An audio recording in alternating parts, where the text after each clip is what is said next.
Please welcome Program Committee Member and Moderator Celeste Connors and the participants of the What Does the Data Say panel. Aloha, everybody. Last panel of the day. Thank you for sticking with us. And I'll say this again later. We're standing in between you and Pauhana, so we're aware of that. But it is my absolute pleasure to introduce this final panel discussion for the day after a really exciting day of discussion and collaboration that's going to happen over the next couple of days. And just a reminder, this panel is called What Does the Data Say? And while this might have initially been a placeholder for a broader title, it's actually quite suitable because it's not just what does the data say and the need for data in order to have data-informed decision-making, but it's actually sort of a stock-taking exercise as well, looking at the data that we have it on the dashboard that we'll talk about, and we look at our really ambitious 2030 goals, our 2045 goals. Are we on track? So how are we doing as a state with our time-bound clean energy goals and these broader holistic 2030 goals? And where do we need to go in order to achieve broader sustainability as clean energy intersects with natural resource management, affordable housing, local food, and other priorities within an island context, and I should add, against the backdrop of climate change and already occurring impacts of climate change. So what we're really talking about is energy as part of a broader ecosystem of the Sustainable Development Goals that many of you are aware of. And so I'm really excited to be able to introduce this panel. So we have with us Shelee Kimura. So Shelee is the President and Chief Executive Officer at Hawaiian Electric, which serves 95% of Hawaii's population on the islands of Oahu, Hawaii, Maui, Lanai, and Molokai, and is committed to serving communities with safe and affordable, reliable, clean energy. Mahina is a social entrepreneur who has led several educational and cultural organizations with a vision to catalyze positive change and lasting change for Hawaii for multiple generations. And what we're here about today a little bit, Mahina, is your role as a member, or as a founding member of the Aina Aloha Economic Futures, which is an exciting movement to address long-standing socioeconomic inequities that COVID really just brought to the forefront. And now, of course, we have Greg, Senior Vice President at Ulupono, Vice President of Investments and Analytics, and he manages investments efforts, including strategy, evaluation, and development, due diligence, financial modeling, and project support and oversight. But before we kick off this panel, we're going to show you a brief video to provide context. And as you do that, I'm going to do something that I tell my kids every day not to do. I'd like you to get on your iPhones. So my 10-year-old and my 13-year-old, I'm constantly telling them to get off their technology. I want you to get on the technology, and we'll actually have a QR code later, but as part of the pre-materials for the conference, you would have received the QR code for the dashboard on the state.gov website, which is tracking continuously progress on our energy goals as well as our other goals. If you can't capture that QR code, you can actually go to the app, the menu option, and go to Clean Energy Transformation. So just scroll through that information as you listen to the panelists. They're encouraging you to do that too, and also be thinking about the questions that you might have for them. So with that, we're going to show a brief video and then get right to the discussion. As an island state, climate change threatens our economy, culture, environment, and the sustainability of our way of life. That's why I announced our commitment to providing $100 million for a climate impact fund steered by the Climate Change Mitigation and Adaptation Commission. We're committed to pursuing climate change strategies that are equitable, culturally responsive, and resilient. The mission of the Hawaii State Energy Office is to promote energy efficiency, renewable energy, and clean transportation to achieve a resilient, clean energy economy. Hawaii is the first state in the nation to make a binding statutory commitment to be 100% renewable in our electricity sector, and also the first state to commit to a net negative greenhouse gas emissions target. Our vision, business strategies, and regulatory policy changes needs to align utilities' business models with customers' interests and state public policy goals. While we have made great strides in modernizing our regulatory approach, we must continue to be forward-thinking and innovative to create a sustainable future with 100% renewable energy. Ulupono initiative got involved in clean transportation because we recognize through our work in energy that 2/3 of the barrel comes in specifically for transportation. That's a significant amount of imported fuel. And so if we can decrease that dependence, we're going to be a lot better off. We're proud to be partners in Drive Electric Hawaii with Hawaiian Electric, Blue Planet Foundation, and so many others. It's a group really formed to try to further education, policy, and connection to electric vehicles as a solution to our clean energy future. At Hawaiian Electric, we've set a goal to cut carbon emissions from power generation 70% by 2030. This includes our own generation as well as generation from our independent power producers.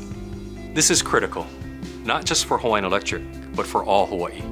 In addition to our commitment to 70% reduction in carbon emissions by 2030, we're also committing to net zero emissions by 2045, if not sooner. The Climate Change Summit is a call to action for all of us to care for island Earth for future generations. The good news is we've already made a strong start, and this commitment moves us further on the path to sustainability. The Hawaii Green Growth is a public-private partnership. It's a group of stakeholders, over 150 individuals and institutions that have come together locally in Hawaii to help achieve Hawaii's statewide sustainability goals and commitments. So what was happening in parallel in the international community is what was emerging as something called the Sustainable Development Goals, or the SDGs. And these are 17 goals to be achieved by the year 2030 that all member nations of the United Nations agree to. What's fascinating is that the Aloha Plus Challenge, Hawaii's statewide sustainability commitment, actually predates the SDGs, the global goals. And so Hawaii had a model in place prior to the international community recognizing that this is a global challenge that they were going to take on together. The Aloha Plus Challenge is Hawaii's statewide framework for driving local progress against the United Nations Sustainable Development Goals. And launched in 2014, the Aloha Plus Challenge identified 6 priority areas, the first being clean energy transformation.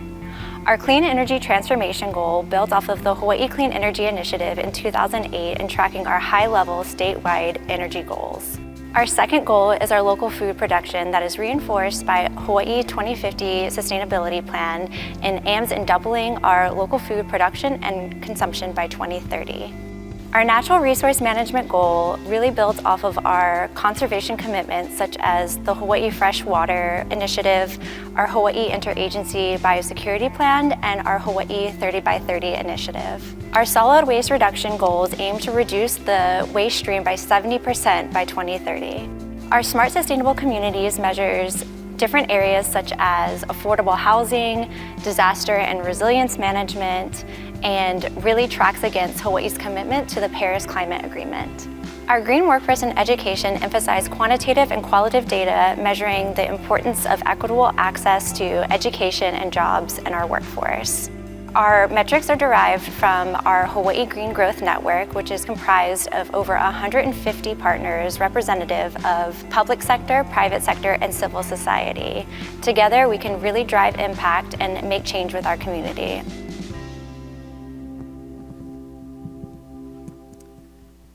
So mahalo to Hawaiian Electric and HEI for helping to produce that video and the really remarkable illumination event that took place that I think many of you might have participated in. And so just to recap a little bit, as this is the final panel, what we've heard from our other colleagues today is the need for community engagement, or as Mark said, community engagement de-risks projects.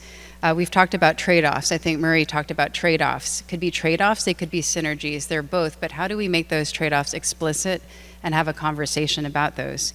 Transparency, that we need to have more transparency or there's the lack of transparency. We heard from Dawn, we need to be the ones that are doing good implementation. As you look at the intersection of policy and implementation, how are we demonstrating action? And then we talked about further policy and ledge, and really the need for goals to actually help drive action. So not that our panel, we're gonna address all of these issues, of course, but you could see how this is part of a broader ecosystem, and some of the things that we've been reflecting on is that progress moves at the pace of trust. So, Shelee, to kick us off, and really based on that, HECO supplies all of this energy to all of us. We've talked about energy and what it means to us. But what does the data show needs to happen to achieve the 2030 clean energy goals, and then further the 2045 goals? And what areas of our economy need to change in order to supply clean energy to the islands? Further, on this trade-off point that you are doing internally, how are you balancing customer needs for affordability and reliability to ensure that nobody's left behind in this clean energy transition?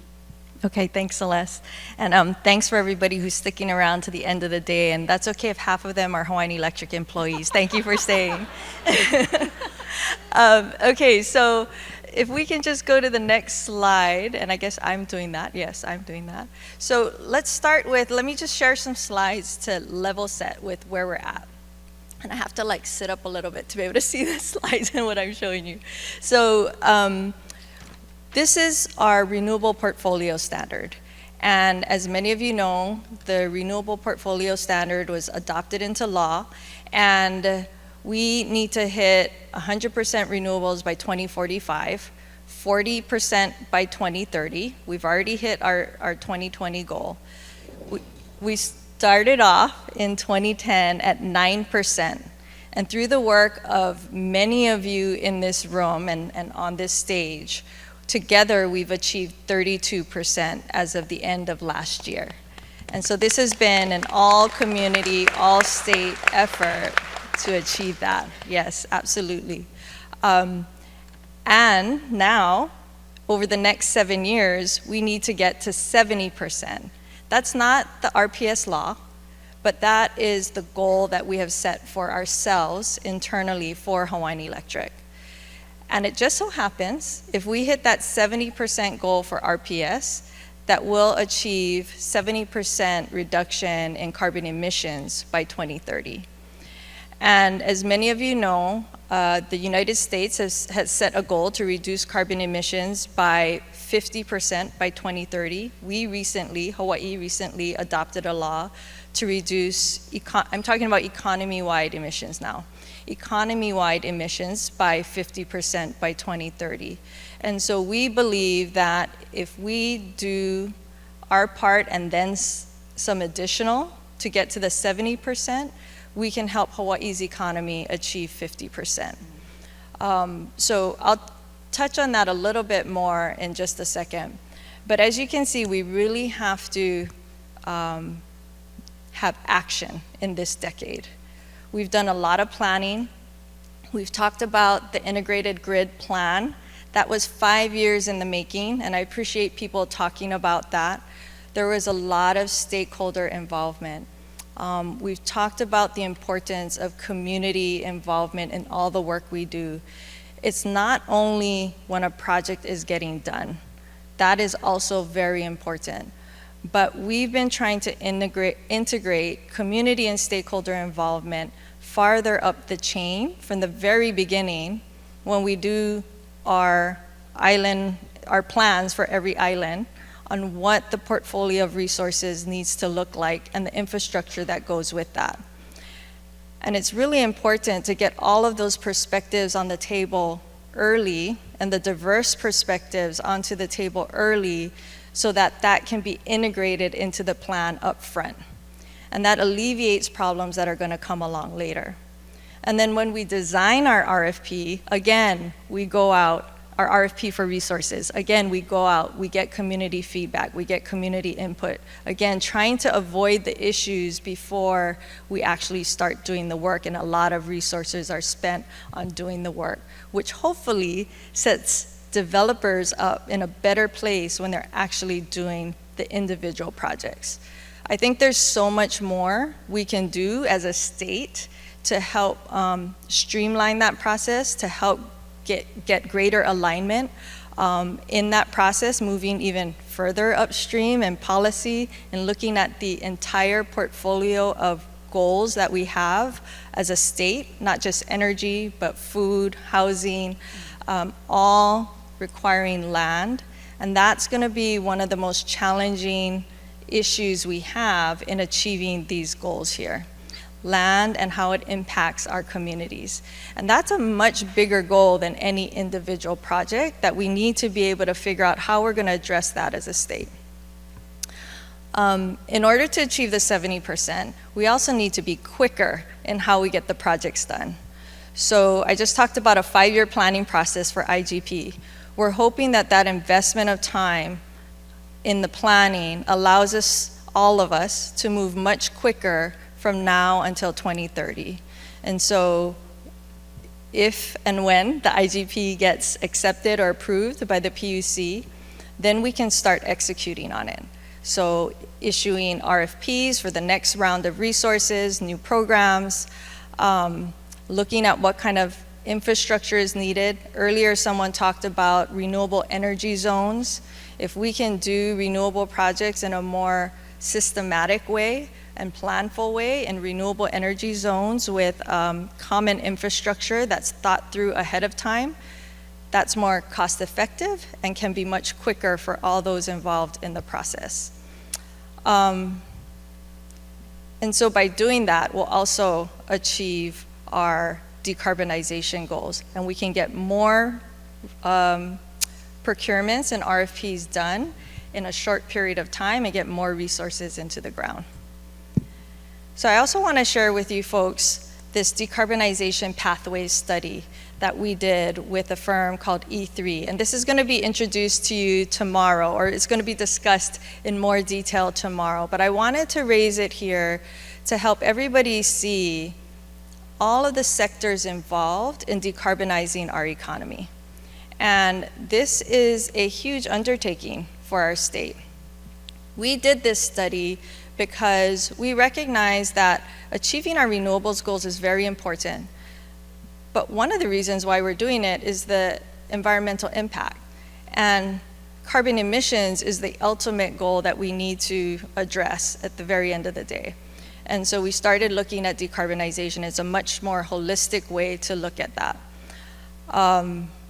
So here you can see at the very top is electric power in the blue. And then the next orange sliver is industry, so that, like our refineries. In Hawaii, we don't have a lot of industry, so a lot of that is the oil refinery. And then in all the shades of yellow, that's transportation. And that's a huge sector for Hawaii to tackle. And one of the things unique about Hawaii is aviation and the amount of carbon emissions due to aviation, just because of our location, because of tourism as one of our main industries. And that is one of the most difficult sectors to tackle when it comes to decarbonization. And it goes on, and I won't go through every single one of them, but at the end of the day, when you look out into the 2040 range, you'll see a little, I think it's a blue sliver at the very bottom. So that relates to having carbon capture to offset the carbon emissions that won't be reduced.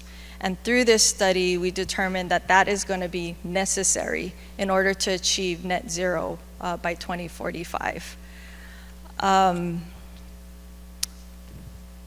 Consistent with renewable energy, this is something that everybody needs to be a part of if we're going to achieve these goals, but that everybody gets even bigger when we're talking about economy-wide decarbonization.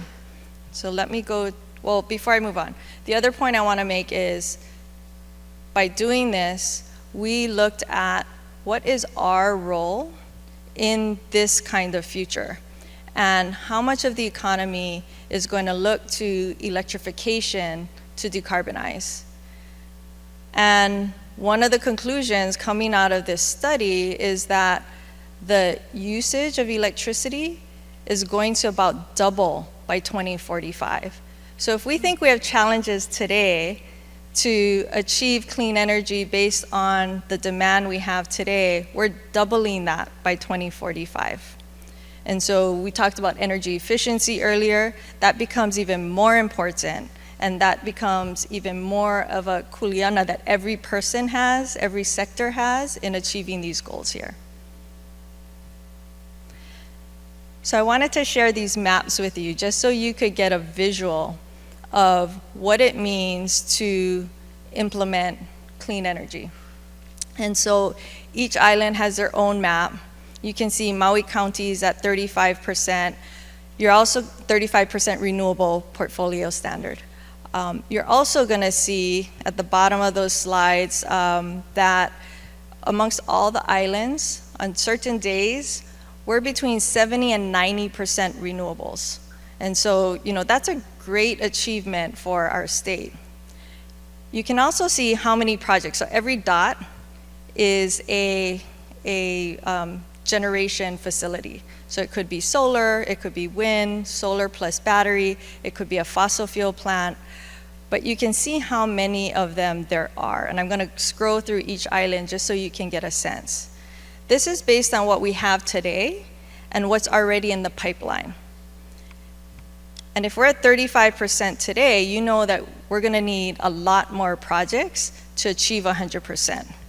And so we need to start thinking about what this means for our community and how we're going to go about achieving and getting these projects done and sited while making sure we're doing it in a way that is pono for the communities that are impacted.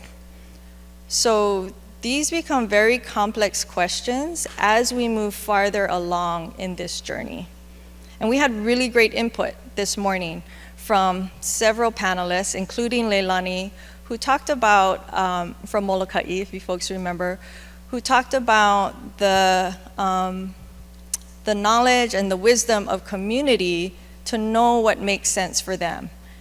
And Becca, who works with our company, she talked about how that is going to be different for every single community.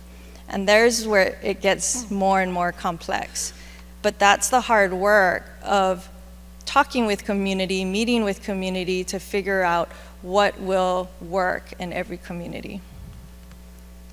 So this is Oahu. Oahu is the most challenging because it is so populated, because there's less land available. And this is where the renewable energy zones become the most critical in terms of a critical path to get to Hawaii's goals. And then here's Hawaii Island. Land is not as much of an issue on Hawaii Island, and that'll play out in pricing, that'll play out in projects being able to get done, but nonetheless, community involvement is just as important on Hawaii Island.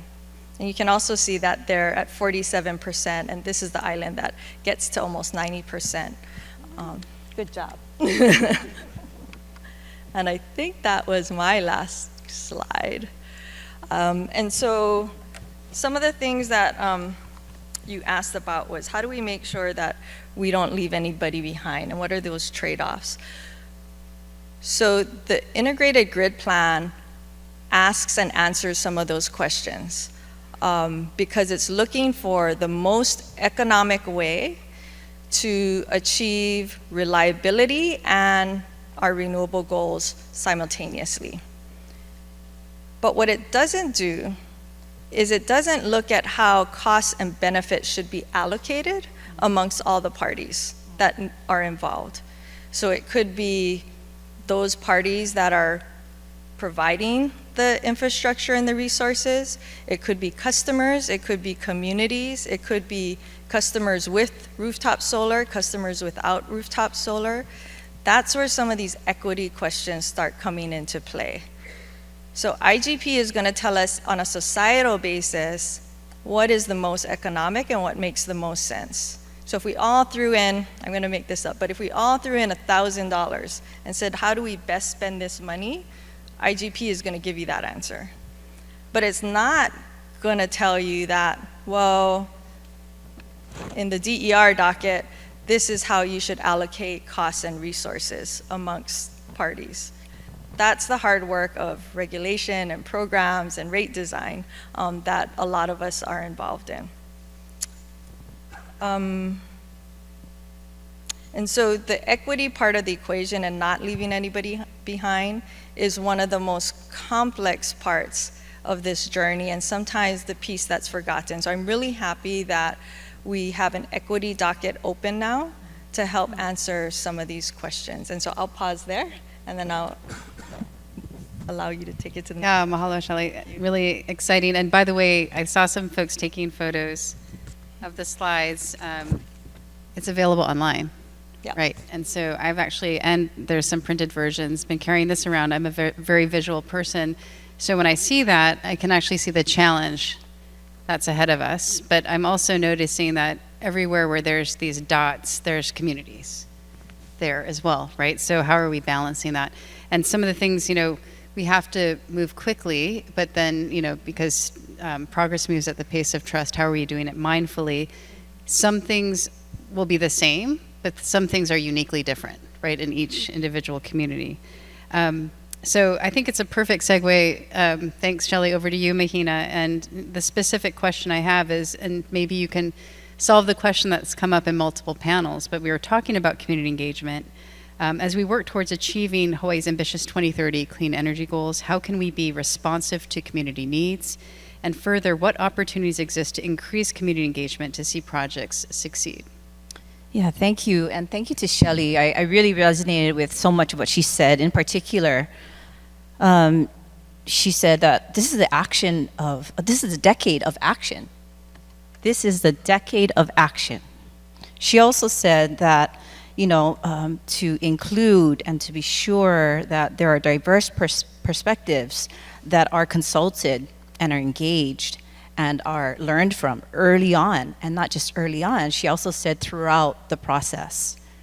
And thirdly, she said, it's important to investigate that, if you run a process that fosters trust along the way, not just at the end of a project, that perhaps we can collectively as community partners, industry partners, policymakers can investigate and identify early on what might be some of the issues so that we can solve them together.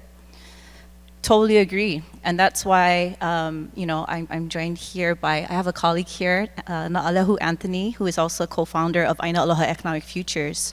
And we too saw the need for everything that we're talking about. Celeste laid it out and kind of gave a beautiful summation of what was shared. Inclusion, equity, and access, fostering trust along the way, and that energy is interdependent on the resilience of many other sectors.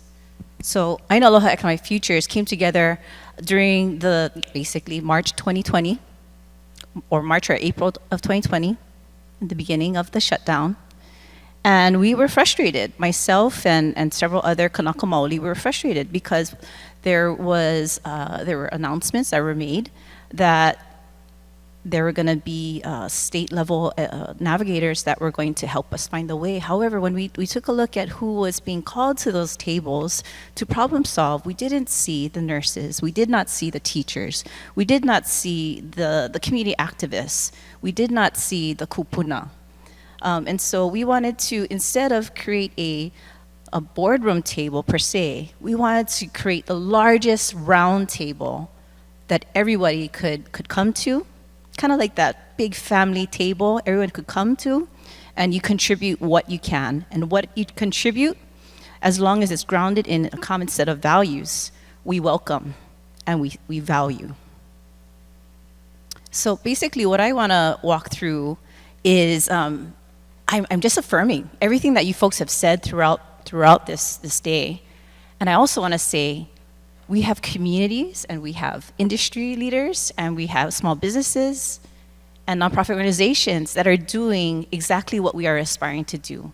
So I know Aloha Economic Futures, and I'm going to share a little bit very specifically about the work that we've endeavored and have been testing with Hawaii Green Growth and the Malama implementation tool. I just want to walk you through who is Aina Aloha Economic Futures and what we're doing. So essentially, we're 14 volunteers. We recently formalized as a nonprofit. And our approach in everything that we do is by community, for community, and with community.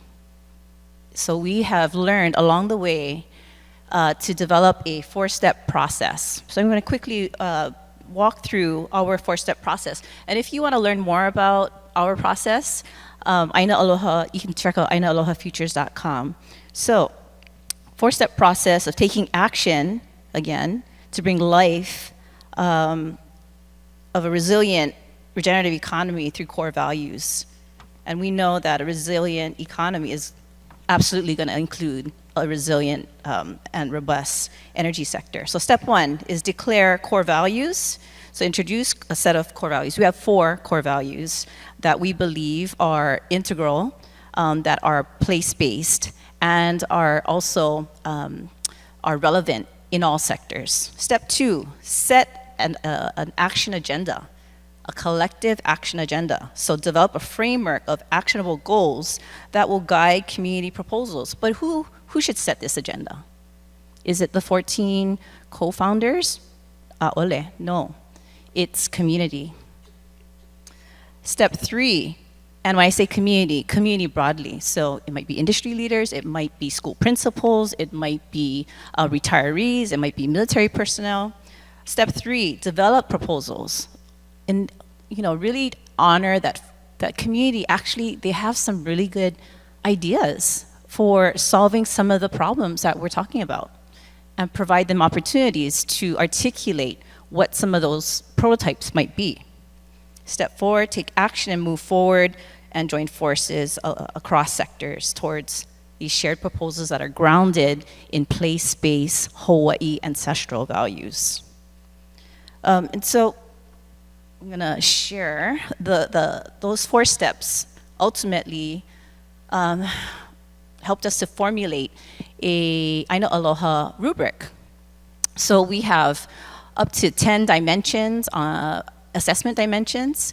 And so if in your sector, a developer could, run a project through this rubric and essentially score, it's a self-assessment, and score themselves. It spits out a number, and we have a range.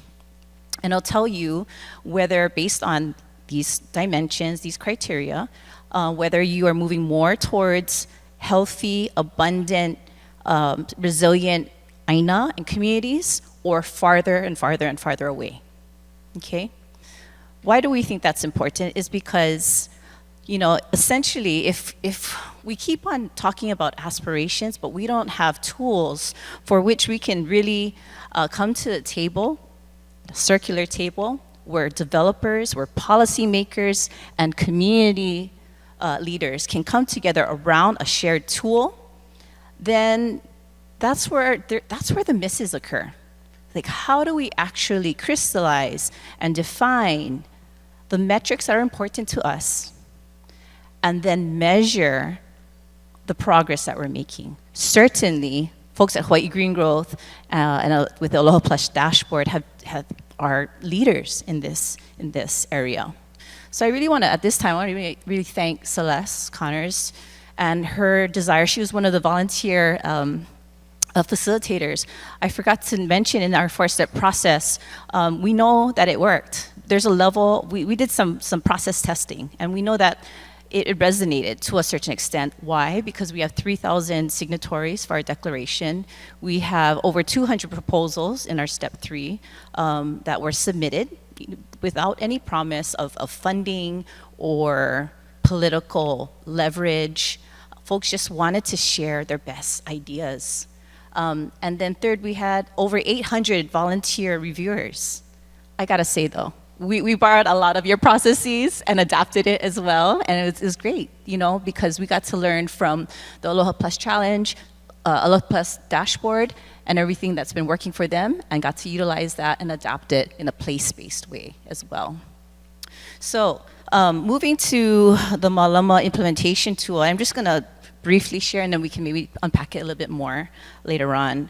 The Malama implementation tool really came out of this desire to integrate the Aloha Plus Challenge, Aloha Plus dashboard, as well as Aina Aloha Economic Futures priorities, and see how we might blend, these 2 tools in service of a particular community and a particular place. So we created this around the Alawai watershed collaboration and the Alawai project.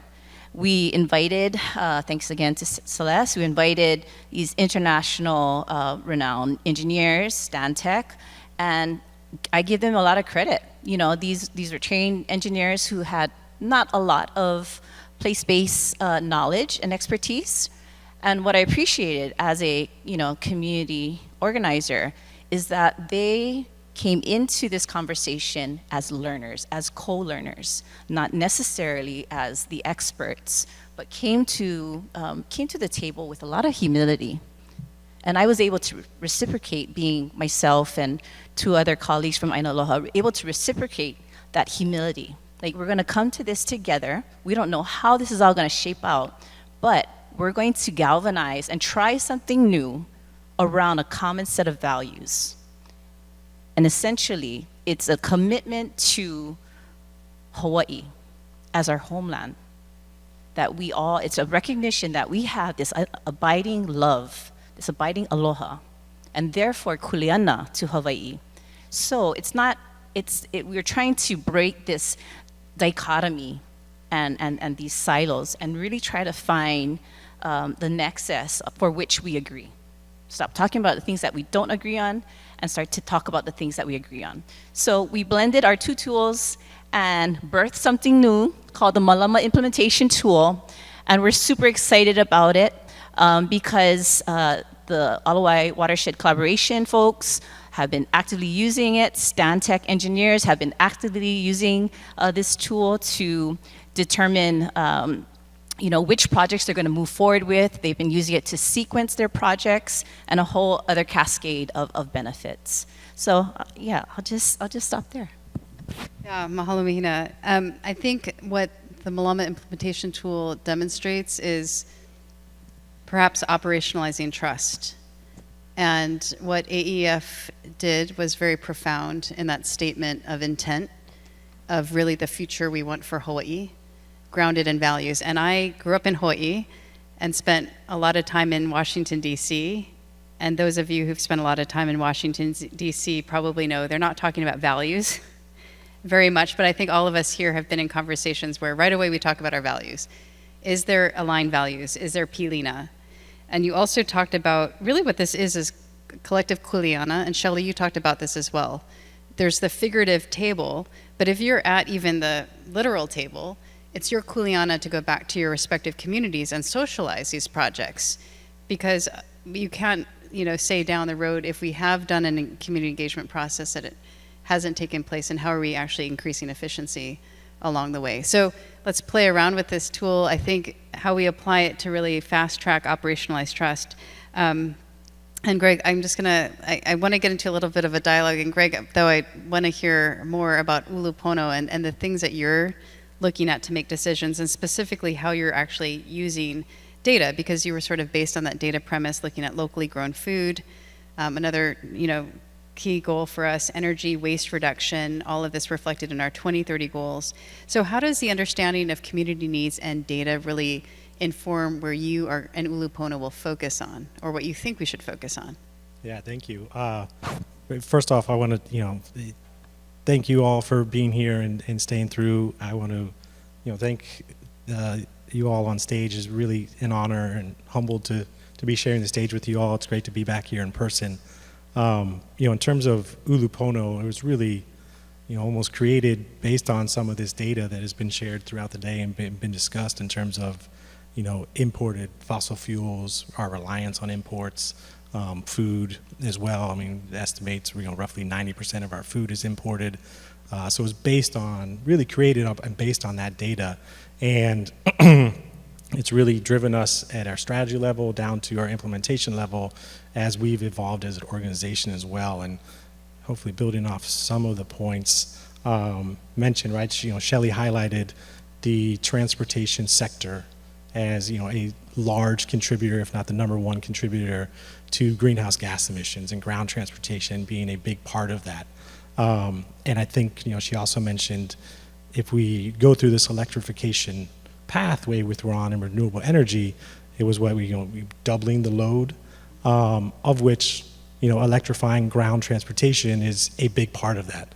I think as we ran some numbers internally, we estimate kind of 30 to 50% increase just by electrifying the ground transportation. And so that understanding this data really drives our strategy and our focus. Where 5 years ago we brought on a transportation director to help focus on this, not only on electrifying transportation, which is absolutely needed, but when we talk about energy efficiency, what you see here on this slide, this is energy efficiency, right? If we're 100% electric, energy efficiency is walking. Energy efficiency is riding your bike, right? What can we do to not use fossil fuels or not use those kilowatt hours to move ourselves and moves our goods one way or another? So this, is a big emphasis of ours, trying to not only electrify transportation, but get that efficiency out there. And it's, you guys know it was talked about some, even on the keynote this morning, access something as simple as a sidewalk, right? This is not crazy new technology or new inventions that are needed, but it's making it more safe, making it more convenient for people to really rely on these modes of transportation and shift from, having even the mindset that they need to drive everywhere. And this, right, again, common theme throughout today, really supports those ALICE populations, those folks that can't afford to own a car, or maybe they can shed a car now and save thousands of dollars annually because they can walk more or bike more or take the bus more. So this is, again, an aspect that we look at and is a big focus of ours, trying to get more efficient transportation and direct connection to the electrical grid, and as we look forward to 2030 and beyond. In addition to that, as mentioned, we have focus on local food, and this is pulled from the dashboard. This is pounds of local food produced here in the state, and as you can see, the trend is not what we want. Food is a dire situation. We've seen, issues with getting milk in grocery stores. We had significant challenges during the pandemic, when the ports and the logistics were essentially shut down, and there was, people, a community coming together to get food distributed and make sure people had food in their homes and on their plates. So this is extremely important when we think about, thriving community and resilience. And so what can we do to really turn this around? And I'll be honest, it's challenging. And it, gets into, again, the connection with energy, with land. Land use is critical. As you all know, we're on small islands in the middle of the ocean. We have a finite amount of land. Sometimes we get, on the big island, we get more land through the volcano, but other than that, we have very limited land. So how can we optimize that use of land as we go towards our long-term sustainability goals around energy, around food, and around other community priorities? We were fortunate enough to visit Ulupono yesterday and tour some of their land, and they're doing great work. But that's part of the puzzle, and they have not every farmer and producer out there is fortunate enough to have the resources, or even the land to have the resources in terms of water and quality soil and the human capital to really make it effective and help turn this trend around, because it's obviously, as you can see, heading in the wrong direction. So to bring this all together, another kind of piece that we hope to contribute here,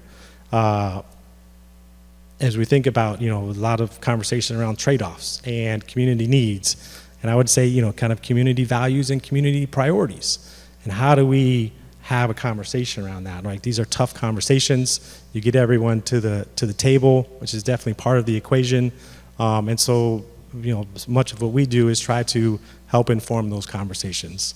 Like, we definitely don't have the answers. I barely have the answers to questions my 3-year-old throws at me. So I definitely don't have the answers here, but can we help contribute? Can we help provide some information to help folks understand the trade-offs, maybe improve the transparency, make things a little bit more explicit? And so this is some research that we did looking at ag ag land and solar development, and understanding those trade-offs, whether it's, the lowest electricity prices, preserving high-quality ag land, less or no offshore wind. I mean, these are all very challenging dynamics, and you're probably going to get different priorities and different preferences based on the community. And so that's where you really need to get out there and understand what are the preferences. Like, it was great to have Leilani on an earlier panel, and it was really, at least for me, really intriguing, right? They have probably the highest cost of electricity in the nation, yet getting the lowest price was not their number one priority. And that's valuable information to then understand these dynamics, right? She was talking about really preserving the INA. So, right, that gives you, as she mentioned, right, trying to be more innovative and get creative to find different paths forward to really understand the community needs and preferences. And so we try to, like I said, make things a little bit more transparent to contribute to that discussion and help really bring everyone together to understand the trade-offs and just make those trade-offs explicit. So that's, hopefully gets to the question, how do we use data, and hopefully, contributing to the path forward, because it's not going to be easy, as I mentioned, but I think if all of us working together, we'll be able to get there. I actually want to ask my colleagues, my fellow panelists, a follow-up question. So visible transparency, love that concept and term. We're talking about it in different aspects, right? We have different tools. So can you describe again, like, what is a tool that you like to use that actually achieves visible transparency? Yeah, it's a good question. I mean, what your framework, what you've laid out, I think is a great tool for folks to use. It's right, part of the making things visible and transparent is getting that kind of common language, which I think your tool helps folks get at, and hopefully it makes these processes a little bit more efficient. Because, right, if we can get to that common language, get to that common understanding sooner, then we can start talking, next steps like solutions. Where do we go from here? So I think that's a great framework to use to help us get there. And then, I mean, in terms of other tools, right, obviously we're, for better or worse, we're very data driven. So like that's where we go. We like we did in that analysis, the switch analysis, looking at the data and trying to outline the scenarios or the possibilities. Again, we don't have an answer, but just can we inform the discussion so people really understand what trade-offs they're talking about? Because it's, no matter what decision we make, there's going to be trade-offs. Well, one of the things that I really appreciate about your work at Ulupono and then your collaborators at Hawaii Data Collaborative is you guys do a tremendous systems mapping work. And so language can be tricky. We talked about it here, right? So if we don't have a common language, we don't have common definitions, common language, we can miss each other easily. So that's like, I really appreciate when you folks bring kind of these systems maps and then, invite diverse community members to participate so that we can all understand the ecosystem together. To me, like, when you do more of that kind of participatory processing and looking at data together, it just makes sense. It lands well. Thanks, Mahina. I was going to mention that, this is, a lot of it is about also transparency and accountability, right? So how helpful is it? And first of all, I'm going to encourage all of you to be putting questions that you have into your devices so that we can ask questions of the panelists. But I did have that question about transparency, accountability. How useful is it to have the ability to see real-time, continuous tracking and measuring? We had conversations about our ledge session and different policy decisions that are taking place. Maybe you could comment a little bit on that. And I did want to note one thing that you said, Greg, as I'm looking at my version of the map here. The same thing is everywhere where there is the dot for energy, we are also looking at food, right? And when we saw COVID and disruption, it just really made it very existential of what is our food security situation. So again, it goes back to those trade-offs, those synergies. And I like to say the success of a good meeting, at least if I were to chair it, would be that everybody walks away a little bit unhappy. And people are confused as to why I would say that. But if we all walk away a little bit unhappy, it means that we all gave something. So going back to the transparency question, and Shelee, and for all of you, how important is it to have that ability to have that transparency as we talk about the clean energy transition? And meanwhile, I'll be pulling up some questions from our colleagues here. We believe transparency is fundamental to us being able to fulfill our role in achieving the state's policies, clean energy policies, decarbonization policies.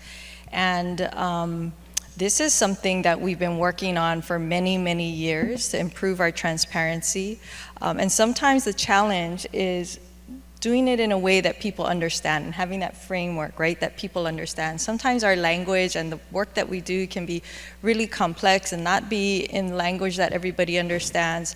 And so that translation for us oftentimes is the challenge. But we've been trying to make sure that all the work we do is available to people. So I talked about the integrated grid plan. We had many, many stakeholders involved. We put the notes out so other people could see it. We have information out, and we're asking for input out on social media, and we have tools on our website so people can provide input and have information about what's happening. We did this decarbonization study, and we're trying to share that with other people so everybody can have this framework and understanding of what the challenge is, so that we can all start creating the solutions to close the gaps for where gaps need to be closed. Trust, transparency and trust go hand in hand. And trust is actually one of our top 3 priorities as we implement our strategy. And that's something I and our executive team set early last year when I first became CEO, that if we don't have the trust of our communities, of our customers, of our stakeholders, of our regulators, then we're not going to be able to implement these bold plans that we have in front of us that we really believe are important and valuable to Hawaii, both the people of Hawaii and the environment in Hawaii. And so we spend a lot of time trying to make sure we're engaging, and we're learning. So just to put that out there, we're still learning, and we're always learning how to do this better and how to engage with community and stakeholders better. But that is the strategy that we have, because it is so critical to do the work that we do. Yeah, so just wanted to build off the Ulupono watershed work and the Malama implementation tool. Just wanted to let you folks know that the Malama implementation tool was thoroughly reviewed by Ulupono watershed collaboration partners over a span of 8 months, and we iterated and refined it to a point where now it's been tested. Now, the Malama implementation tool can also be offered more broadly to the community, to industry partners, to policymakers, possibly, to assist in contemplating and assessing and realizing projects and efforts to advance the central value of Malama, right? And that's why we call it the Malama tool.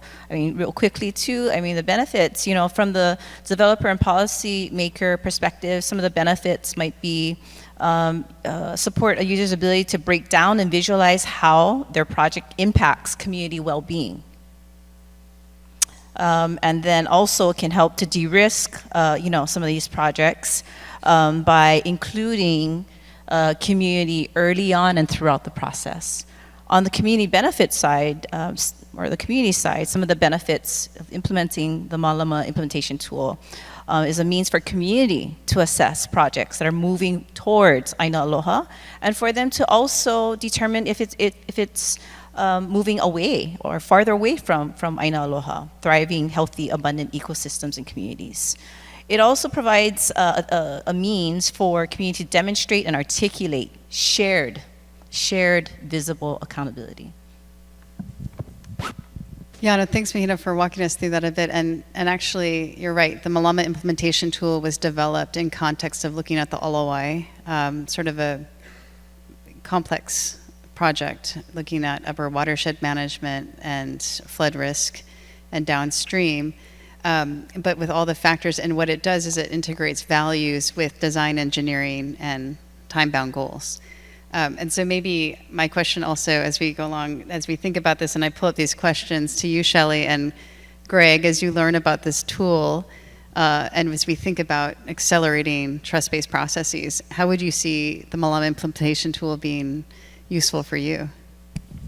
So first, thank you to Mahina and all the founders of Aina Economic Futures and Aina Aloha Economic Futures. And as you folks were developing that in the early stages of it, I was just so impressed with the work that you guys had done and what you had laid out. And then to Celeste for bringing us together with the group that was working on this with the watershed. And so as I look at the rubric that has been created from it, I think it's a really good framework. I actually think it aligns really well with the Aloha Plus Challenge dashboard as well. And it helps, both of those tools helps all of us look at things more holistically. And we had discussions throughout the day about how important that is. And when you work in the energy space, it's easy to just look at energy and how you try and achieve that goal. Many years ago, we determined that we can't do our job that way anymore, that energy intersects with so many other things and impacts our state, our economy, our communities in so many different ways. And it can impact them either positively or negatively. And if we ignore it and we don't pay attention to it, it could impact everybody negatively. And so we need to open up the way we're looking at everything to look at things more holistically and make sure that we're having as much positive impact as we can as we execute on our energy goals.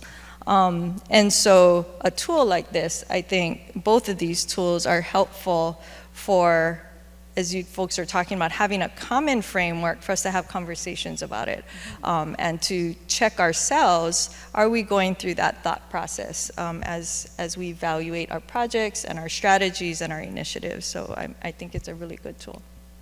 Yeah, and Greg, as you answer that, can I just throw in a question from our colleagues here, because these are real-time projects that you could both think about how you would assess this, the Malama implementation tool, but generally. So these are interesting questions about specific types of projects. If there are plans underway, excuse me, for agrivoltaic systems that deploy solar, microgrid energy systems, or energy plus produce farms. We have other questions about carbon capture opportunities in Hawaii. So as we look at these types of very specific projects, how would you look at this from an investment perspective? Yeah, it's so I'll try to kind of capture a lot of that. So getting to the tool and the framework, I totally echo everything Shelee said. I think it could be extremely valuable, getting that holistic view, from a deploying resources standpoint, and also as you mentioned, what, like 200 projects. I mean, right? You can then start to kind of almost start to rank the projects based on what are the priorities, what are the trade-offs. Because it's going to vary by community and whatnot, so you start to get that comparison as well, which can be extremely valuable as we try to move as quickly as possible to hit these goals while being responsible and respectful.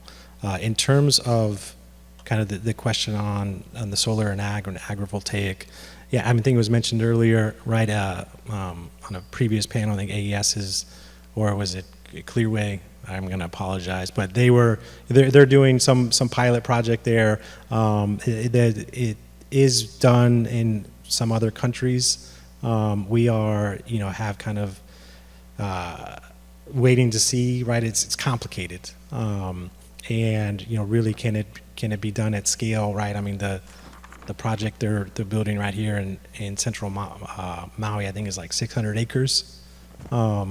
So, right, I mean, 600 acres, can you do agrivoltaic at 600 acres and do it economical and do it at scale and efficiently? It's, we'll obviously, be very open to supporting that and trying to find ways forward, because that will most likely definitely be needed as all this stuff comes to fruition. As mentioned, right, there's limited land, we're all competing for land. It's not just food and energy, right, it's housing and industry and everything else that's competing for this valuable land. So there's definitely going to need to be integration along the way. I just want to also add that when you look at the tool and you look at the questions being asked, for us, we set kind kind of our North Star, when I talked about opening up what our objectives and our purposes, we talk about creating a sustainable Hawaii for our children, our grandchildren, our customers, communities, and employees, so everybody can thrive together. And this kind of tool, I think, embodies that. And when we talk about sustainability, we're not just talking about environmental sustainability, we're also talking about economic sustainability, community sustainability, cultural sustainability, all those things that help all of those people I just mentioned thrive. And so I think these kinds of tools are very aligned with that. And I think I'm seeing more and more of those conversations happen in many different places, and I'm encouraged by that. And I also want to add that amongst the four of us, and we're just an example, but we all know each other outside of just this stage, and it's great for all of us to be up here. But behind the scenes, we're working with each other on many different things. We've known each other for years, and there's this cross-pollination that goes on and that we learn from each other, and we learn from each other's perspectives. But this is just one kind of proxy for that happens across this entire realm and, you know, within our state. And I think that's actually one of the really special things about Hawaii, and why I'm confident that while these are really big challenges globally, that Hawaii has what it takes to figure this out. Thanks so much, Shelee, because we're at time and close to Pauhana, but I think you really summarized it. I was going to tell Greg that he should use ChatGPT to answer his 3-year-old questions. We're certainly exploring it. We all have children. We all are motivated to work together. I've heard all of you say this is the decade of action. And the decade of action is such because it's grounded in science. And we're all seeing worrying things in the news, even the past couple of weeks. But this is truly inspirational because I think all of us on this panel agree, and probably you all as well, Hawaii is the Pico, Hawaii can lead. And the conversations that we'll be having this evening and for the next couple of days are really going to be critical to driving that transition and looking at it holistically and doing it in a really kako way. So I just really want to mahalo our wonderful panelists and for the conversation and the solutions that I think that we touched on today. There were other really awesome questions that came up on carbon capture and storage and all kinds of things, but you can capture people at Pauhana. So with that, please join me in thanking our panelists.